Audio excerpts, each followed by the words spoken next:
Hey, good morning to all of you.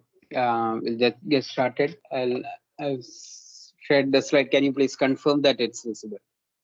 Good morning, sir. Sir, yes, sir, visible. Yeah, thank you. So we'll just get started. Today we'll discuss a couple of processes with some focus on what actually goes as part of it. Now, the backdrop of this is we have discussed, actually, in fact, ticketing and baggage handling, we have discussed them already. So we are now trying to look at some of the aspects which are more important or more closely associated with the operational aspects of. To put that in perspective, what we have done initially was to, with respect to the airports, take a cursory look at the various areas, the division of tasks among the areas, the priorities of each area, the services to be provided in each section, and as part of it, we have looked at uh, processes like processes related to the passengers, processes related to the handling of luggage, baggage, etc. So that's where we have discussed about them.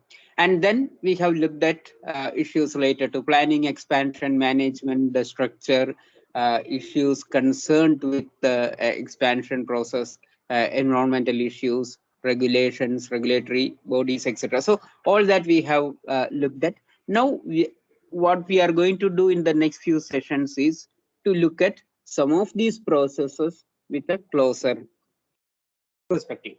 The importance of that is in the context of the course subject.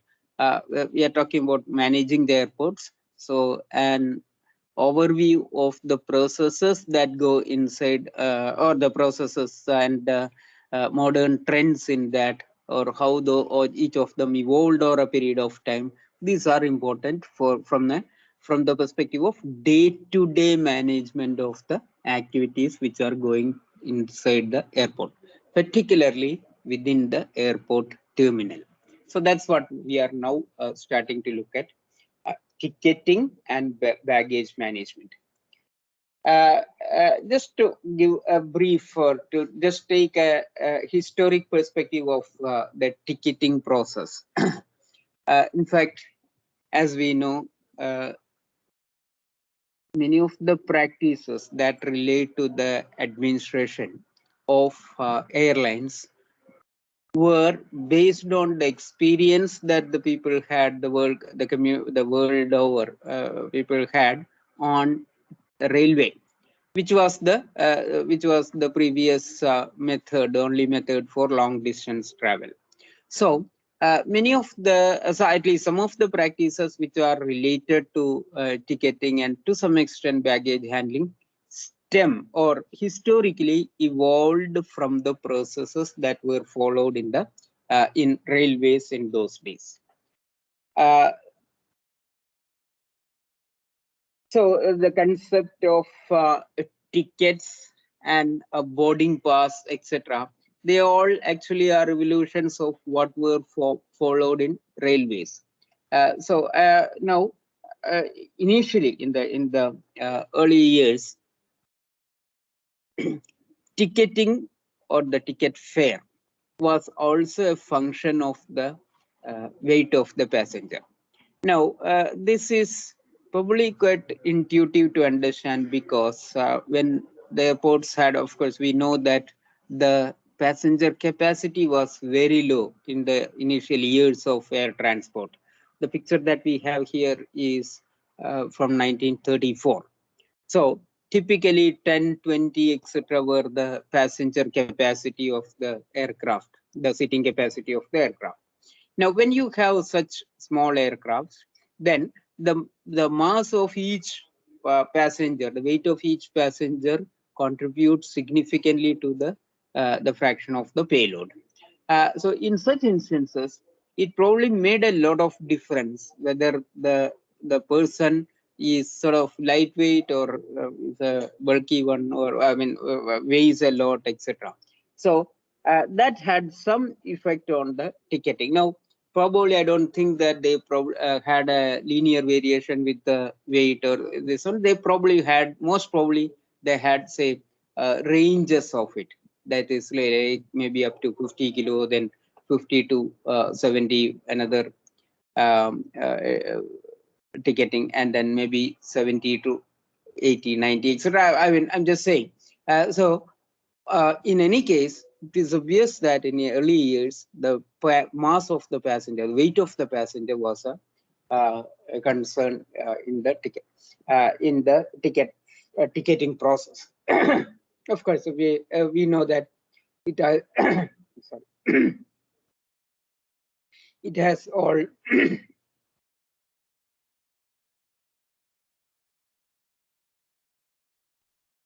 sorry. We know that all that system has long been discontinued. Anyway, we still continue with issuance of a ticket, issuance of a boarding pass also. Now the tickets, I mean, this just from the historic interest, how the tickets looked like, or how their look and feel changed over a period of time across the globe. So some of the tickets from worldwide, actually the first one is a Russian ticket. This is Australian. This also, I guess, Australian, some pictures. And this around Air India. Tried reading the year from that. Yeah, year is this one. I tried reading the fare, which I couldn't. Well, you can try. So this is from 1975. So it must be a foldable ticket. So what we see on the top is the outer, what you see as a cover, and the inner one is the actual the details of the passenger, itinerary, etc. So that's what it used to be. And this is what in nowadays in the recent times the information that we have on tickets are more or like this, and obviously it's a barcoded one, and then have informations including, or of course, so flight number, etc. should be there, should have been there any point of time. And you can see also the description of the fare along with the components of it. So for example, I try to mark it.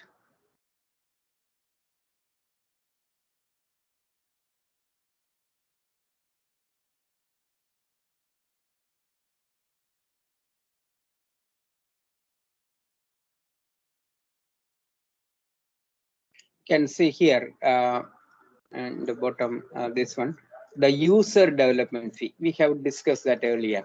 That is the passengers, or rather the airports tax some amount from the passengers towards the user development fee under the title of user development fee, which is contributory to the airport revenues and sort of bridges the gap between the operational expenses and the income, etc. So it's the purpose of it. We have discussed about the user fee, and so it's actually paid as part of the ticket. So though we pay it to the company, the airline, that eventually gets transferred to the airport that is being operated on. So all those descriptions and then tax, etc., split, etc., are given in the ticket.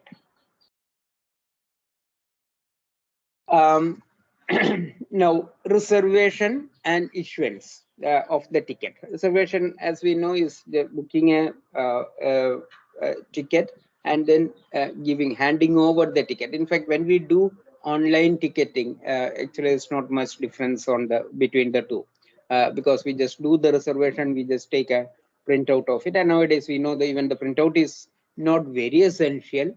You can have the e-copy of the ticket and then just manage with that. So what is more important nowadays is to have your identification, like Aadhaar card or driving license, etc. That is even more important to have the electronic document, or rather the hard copy of it. The ticket can be even e-copies should be sufficient. So at the time of booking, you get a PNR. PNR is not unique. If you are booking as a group, as we know, the group shares the same flight, the same category of booking, and the same itinerary, etc. So you will have the same PNR for different passengers traveling together.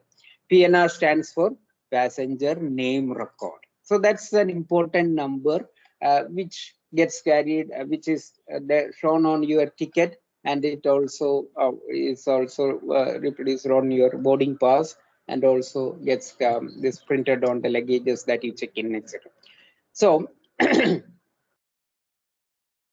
and that it gets recorded at that gate when you board the aircraft also. Now, about issuance of the ticket, that is issuance of tickets within the airport, tickets as well as to some extent the boarding passes. There is again arrangement between, there can be an arrangement between the airport and the airline company for the use of the counters that you use for, that you make use of for ticketing. So this is very similar to what we have discussed in the case of gates. Gates, if you remember, we have discussed that there can be several arrangements: exclusive usage, shared usage, preferential usage, etc. That is, an airline company can book, can use exclusively a given gate all the time. That is exclusive usage, and otherwise it can share with other companies. So whenever it is free, you can use it. That is a common shared usage. And then preferential usage is that when you require it, you can get it. But then it will also be shared with other companies, when airlines, when you are not using it. So that kind of arrangements we have discussed about the gates. Similar system exists for the usage of the ticketing counters also. Now these are referred to as exclusive use counter and common use terminal equipment.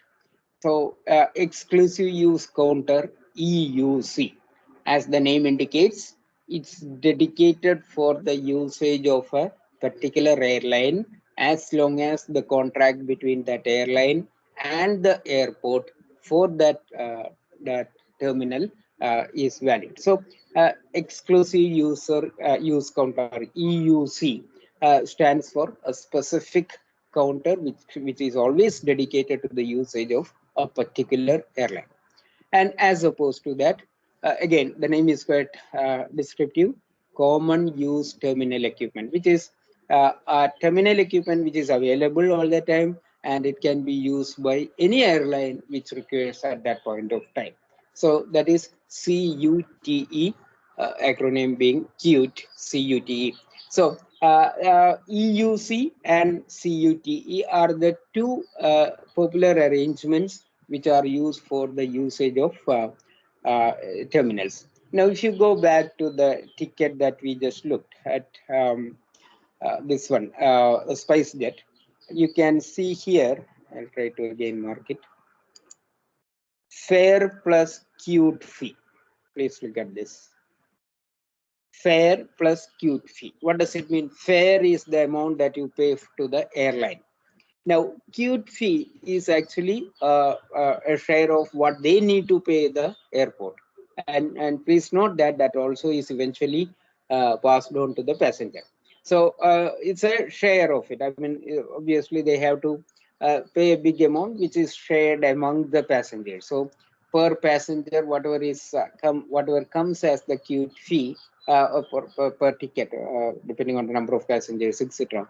That is what is meant as the. So what it means is that this airline in that particular airport has, or rather in this itinerary, has QUTEs, that is common use terminal equipment, as part of the deal that they have with the respective airports. And there is a fee for that, and they pass it on to, or they levy it as part of the ticket from each passenger.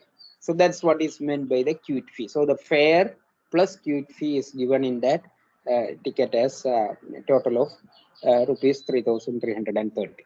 Okay, so that is what is meant. That's the implication, or that's what is meant by the queue fee. It's a It's an amount that the airline pays to the airport, and it's one of the means of revenue for the airport. I've just listed the differences between exclusive usage and the common usage. I guess they are quite obvious, but just to document them in categories. Solely operated by one air carrier EUC. Air carrier, the airline company, has considerable volume of operation to the airport. That is when you will require EUC. That's important. That is, say, you won't go for an exclusive usage unless you have several aircraft operating from that to and fro that particular airport all around the clock. So if you have one or two, and if it's just part of the day, etc., you probably won't require any EUC.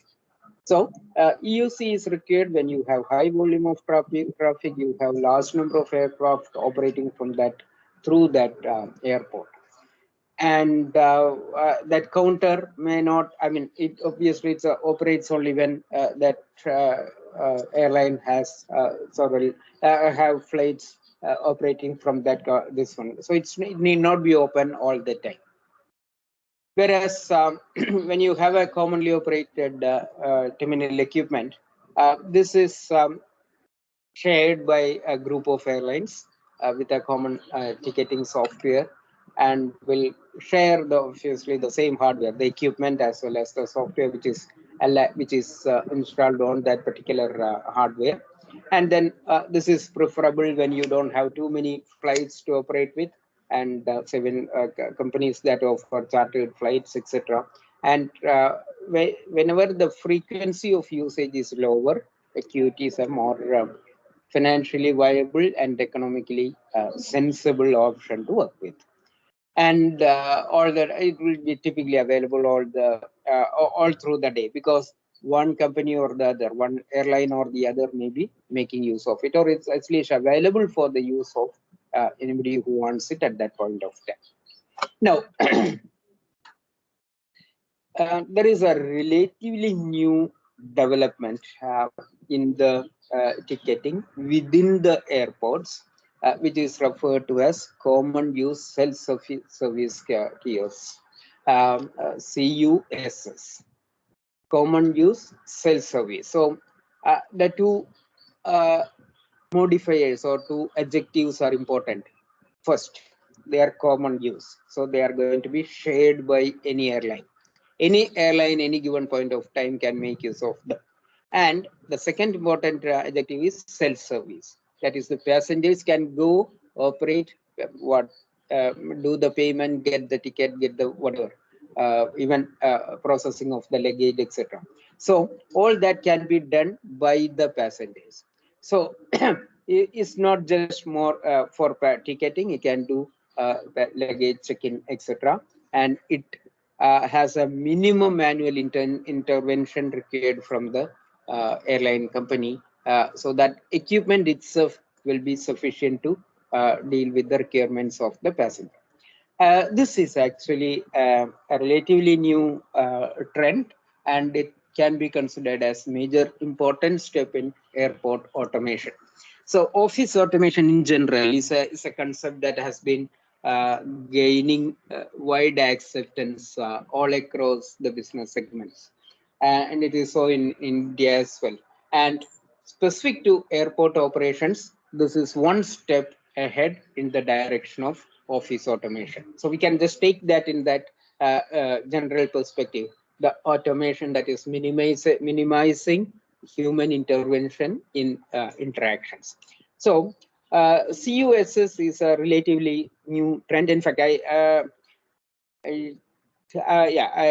should admit that I have not used one of them. In fact, I have not traveled in the last 2 years actually, ever since the lockdown, etc. So far I have not come across, or I personally have not used it, but I know that they are coming up in Indian airports also recently. Many of the airports are having multiple terminals where you have the CUSS, multiple counters where you have the CUSS access. And Airport Authority of India has been making this as one of their important avenues of innovation or modernization of airports. And they keep calling for tenders, auctions, etc. for so providers of CUSS equipments. There is also, along with that, is CUPPS, another short form which stands for Common Usage Passenger Processing System. So CUSSS, CUPPS. So PPS also includes like baggage check-in, etc. So the entire process of that relates to the handling of passenger requirements at the counter. Now, in the COVID era or in the post-COVID era, these are going to be even more important.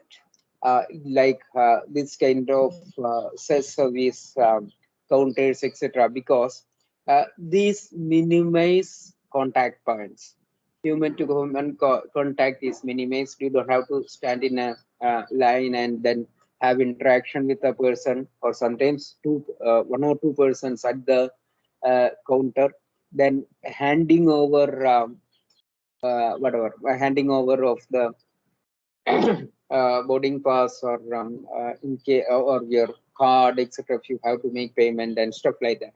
So those kind of interactions or touch points, as they call it now, they are all minimized when you have a CUSS or CUPPS system.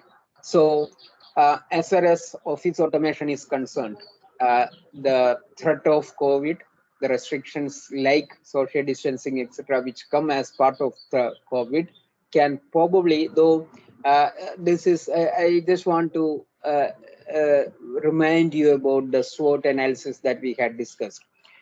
Subsequent to SWOT analysis, sorry. Subsequent to a discussion on SWOT analysis, we also had a brief discussion on mapping of strengths and weaknesses, or mapping of threats and opportunities. That is, mapping a threat to an opportunity. Now, for the entire industry, or even for the automation, this one, etc., the slowdown that is caused, or the drop in demand the caused by COVID, etc., may be a threat. But such automation systems, or the demand for the such operations, or demand for such systems, the popularity or the newly recognized importance of such systems is an opportunity that they can capture on. So it's like mapping a threat to an opportunity. It could be an example where we can map, or we can transfer a threat to an opportunity, a business opportunity. And apparently, many companies are stepping forward to make use of it. And we probably will see a lot of CUSS and CUPPS systems in Indian airports in the coming years. This is news, this one from the Mangalore airport, where apparently CUSS, this very recent, actually, 2 months back, December, I guess, December 21. Where the such kiosks are apparently gaining popularity, and they are hoping to even increase them, because passengers find that quite convenient, and hopefully they minimize crowding, standing in the line, standing in queues, and stuff like that. So this is a way forward, and I guess Indian airports have already joined the bandwagon for this kind of automation. I pause for a minute. Any questions, comments, please?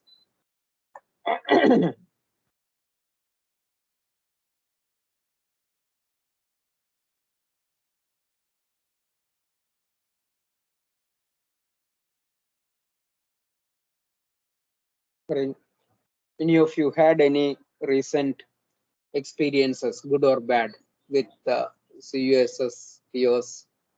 You may please share that also.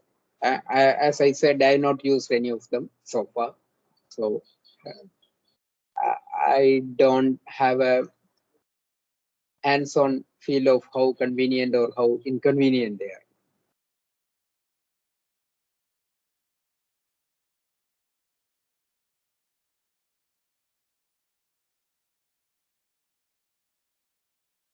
Again, so we move forward. Now, a few things about boarding pass. Again, a very familiar thing. We are all used to that. It's like a sanction for an airport, a passenger to board the airport. So a ticket is a deal that you have with the airline company by paying this one, that you are a passenger, you have a seat. But then a boarding pass is more like a permission for you to board the aircraft after completing all the required checks. That is, again, boarding pass will be issued even before your personal security check is done. But so the only condition remaining when you have a boarding pass is that you should stick to the requirements of the body of the security checks. And one way is very important in keeping record of who all have boarded the airline. So you have a real-time record of, yes, such and such person has boarded the airport. It can happen sometimes that even after going through the passages, etc., going through the processes, etc., people may just roam around in the airport and probably may even miss the call.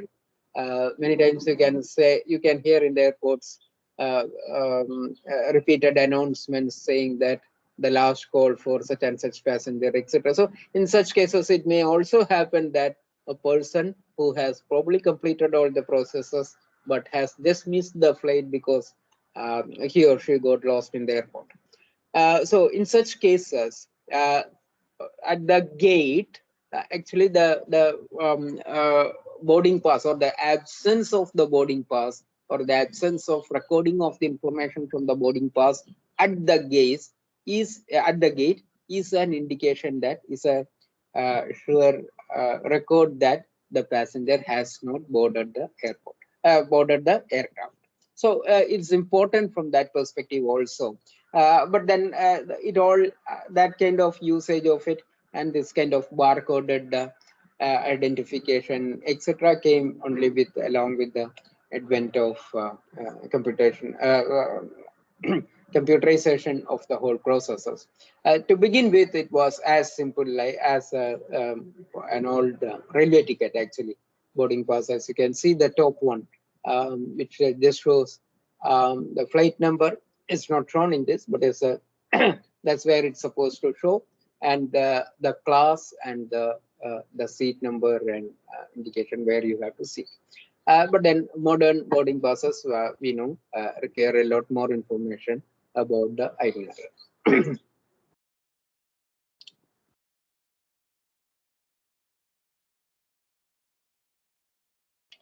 Now we'll also discuss about baggage screening. Okay,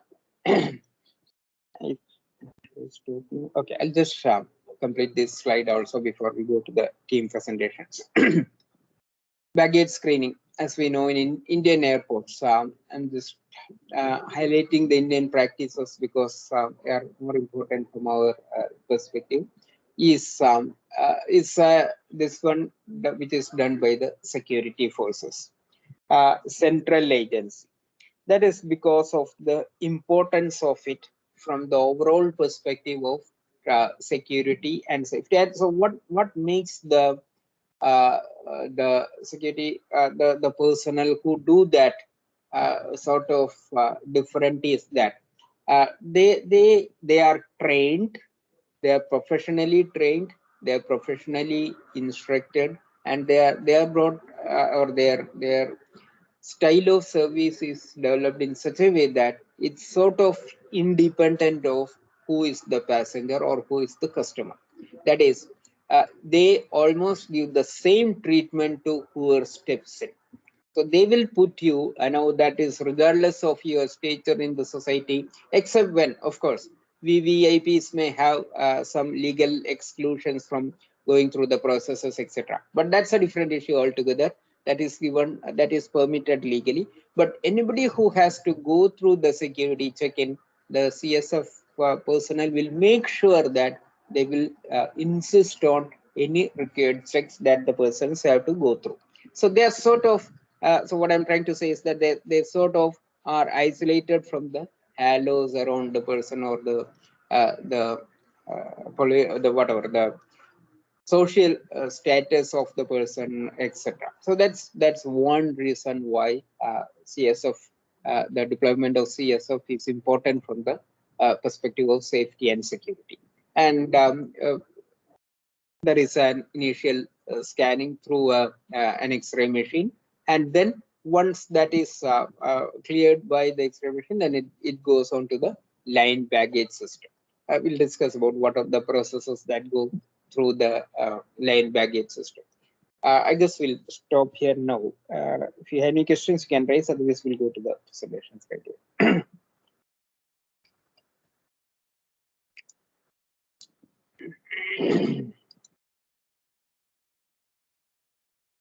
Yeah, I'll discontinue.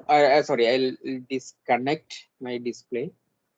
I'll discontinue sharing the screen, and I request team 3 to share the presentation. In fact, I should clarify this. I guess with team 3, team 3 is available, right? By the way.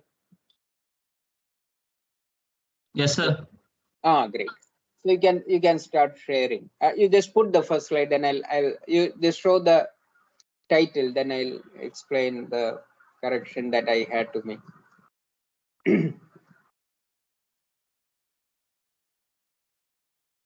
Can you see the PPT, sir? Right, yeah, you put that slide show. When I put the topics, I had stated it as that is, they have to talk about the PPP aspects of an airport, which has this tagline as where dreams take flight. Now I put that some time back when actually this used to be the tagline for the Chhatrapati Shivaji terminus of Mumbai, the new airport, the international airport. But then later, actually, they contacted me, the team, and said that they are not able to see if there is some airline in Canada or somebody in Canada is using it. So then I went back to the Mumbai airport site, and apparently they have discontinued it. So maybe because of copyright issues, or I don't know. But then apparently they are not using it anymore. But what I had in mind was the Mumbai airport. So I clarified to them that though they have discontinued the law, but we'll continue with the same topic, that is Mumbai airport. So what they will talk now is about the Chhatrapati Shivaji airport of Mumbai. So I apologize for that mistake. It was because I didn't update myself about this one of the airport. Okay then, thank you. Team 3 can start, please. Okay, sir. Good morning, everyone. I am Sheshat from Team 3, and I am going to present about PPP study. The topic given was the airport where dreams take flight. Chhatrapati Shivaji International Airport used to have this tagline, but few years ago the tagline was removed from the logo. Chhatrapati Shivaji International Airport, formerly known as Sahar International Airport, it is the second busiest airport in the country in terms of total and international passengers traffic after Delhi. The IATA code for this airport is BOM and ICAO code is VABB.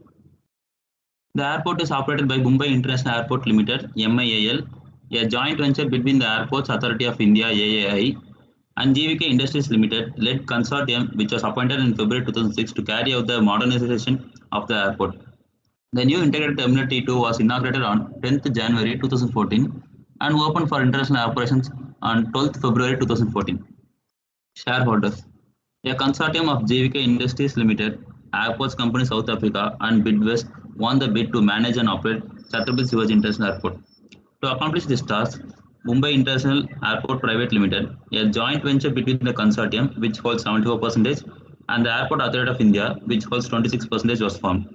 In 2006, GVK holds 37%, Bidwest holds 27%, and ACSA holds 10%. In March 2011, GVK increased its stake to 50.5%, by acquiring 13.5% interest from Bidvest. In February 2021, the Adani Group acquired both GVK and Bidvest stakes in Mumbai International Airport Limited. Salient features. The new terminal has around 21,000 square meters of retail space, lounges and travel services, over 5,000 square meters of landscaping and a multi-level car parks for 5,000 cars. It has now 192 check-in counters, 60 immigration counters for departing passengers and 14 baggage carousels and 76 immigration counters for arriving passengers. Passengers complain about the endless walking involved at the New Delhi airport. At Mumbai airport, the 37 travelators, 48 escalators and 75 elevators will make movement convenient. The new terminal will have 2,300 CCTV cameras for passenger safety and 4,000 public address speakers. Unique aspects. The terminal is a four-story building which will be able to handle a maximum of 40 million passengers annually. In a congested city with continuous traffic snarls to avoid delays, passengers have access to the terminal through a dedicated elevated 6-lane expressway. The car park at the airport will be able to accommodate 5,200 cars at any point. The 9-story car park is one of the biggest in the country. The car park is expertly camouflaged. Passengers only see the largest open garden in the Mumbai. It has the country's tallest airport escalator at 11.6 meters. Thank you. Okay. Thanks for the explanation. Yeah, by the way, in a city like Mumbai, did you see or did you come across any issues related? You had given the area, which is quite big actually. So, or by GVK had the main stake. So when the expansion of the airport started, obviously they would have gone through a big struggle acquiring more land, compensating for people, etc. Did you see anything related to that? Any issues? And I'm sure that there were legal disputes, etc. Anything that you came across? Yes, sir. They had issues so only they sell that to Adani Group, sir. But I didn't see it thoroughly. But that is an important aspect to be highlighted. Yeah, this DVK, the acquiring of Adani of DVK by Adani is also an important step in the whole. I guess in the whole scenario of privatization in Indian airports. So Adani is probably growing as a major force, probably threatening to be a monopoly in privatization in airports. Yes, sir.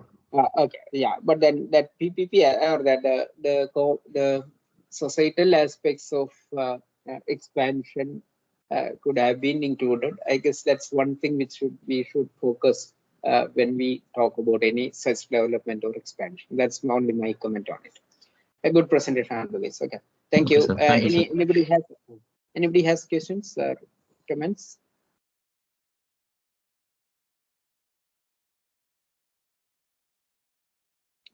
No, okay.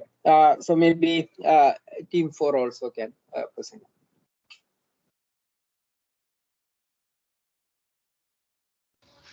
Sir, can team 4 present in the afternoon, sir?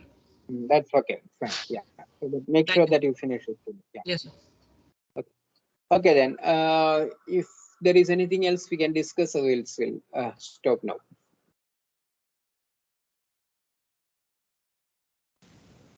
Sir, this is roll number 17, sir.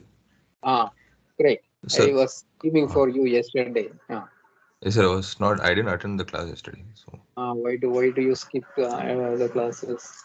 Fine. So we'll have the Viva maybe after, say, around 11 o'clock. I have something to attend now. Are you available now? Do you have classes after 11? No, sir. No class. Great. So we'll have. I'll call you positively before 12 o'clock. Okay. Okay. Okay. Thank you. Thanks. Thank you. Sir, Aishwarya, sir, 18. Aishwarya also I called yesterday, you didn't respond. So yeah. So does that apply to you also? Are you available now from 11 to 12? FOIT class, sir. I'm auditing that. So how about in the afternoon? Afternoon I can attend, sir. So something like 3 to 4. So sometime between 3 and 4, I'll call you. We okay? have You prefer any other time? It's okay. So Tell me. you have class then? No. Okay, 3 to 4 is Oh, our sorry. Our class is what is that today? Today is 2 to 3, right? Oh, so sorry. Tell back. 3 to 4. Okay, then for after 4. Yeah, okay, sir. I'll just make a note of it. Aishwarya after 4. Giridhar 4. Hello. Sir, even for me, Viva is pending, sir. Saptagiri. Yeah. What time is good for you? 11 to 12 is Okay. So Giridhar and Sapta will be before 12. Aishwarya will be afternoon after 4. Is that okay? Is that okay with everybody? All the 3? Okay, sir. Okay, sir. Okay. Thank you. Thanks to all of you. Bye.